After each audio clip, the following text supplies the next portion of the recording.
عزیز طلبہ، امید ہے کہ آپ سب خیریت سے ہوں گے، تمام لیسنز کا بخوبی مطالعہ کر رہے ہوں گے، لیکچر سن رہے ہوں گے اور نوٹس بنا رہے ہوں گے۔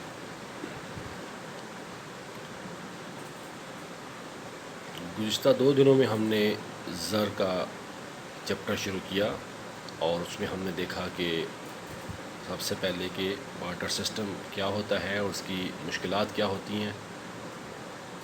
اس کے بعد اگلا ٹاپک ہم نے دیکھا کہ زر سے کیا مراد ہے اور زر کے فرائض کیا ہوتے ہیں۔ آج کا ہمارا ٹاپک ہے عمدہ زر کے اوصاف اور اس کی خصوصیات کیا ہیں۔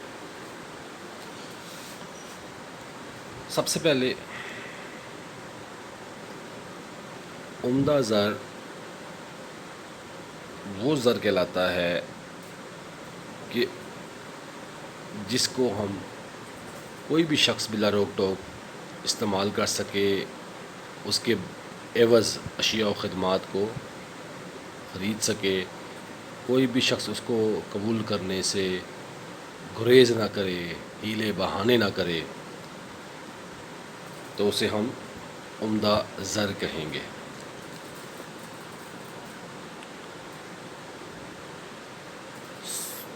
عمدہ زر کے جو اوصاف ہیں ان میں مندرجہ ذیل نکات شامل ہیں۔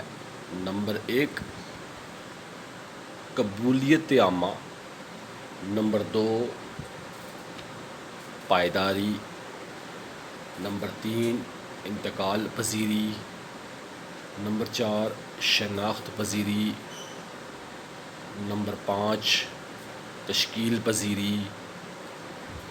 نمبر 6، تقسیم پذیری۔ نمبر 7، یکسانیت۔ نمبر 8، مناسب مقدار۔ نمبر 9، ثبات قدر یا مستحکم قدر، جس کی قدر میں زیادہ تبدیلی نہ آئے۔ نمبر 10، ذخیرہ اندوزی۔ اب ہم ان پوائنٹس پر تھوڑی سی روشنی ڈالیں گے۔ یہ ہمارا لیکچر نمبر 10 ہے۔ سب سے پہلا ہمارا ہے قبولیت عامہ۔ کوئی بھی چیز زر بننے کے لیے ضروری ہے کہ وہ بطور آلۂ مبادلہ کے قبولیت عامہ بھی حاصل کرے، یعنی اسے لوگ بلا حیل و حجت کے قبول کریں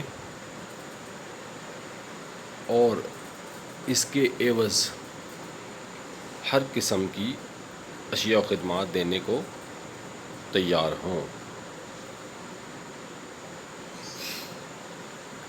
سونا اور چاندی کے زر بننے کی بڑی وجہ یہی تھی کہ لوگ ان دھاتوں کے بنے ہوئے سکے بطور اعلیٰ مبادلہ کے آسانی سے قبول کر لیتے۔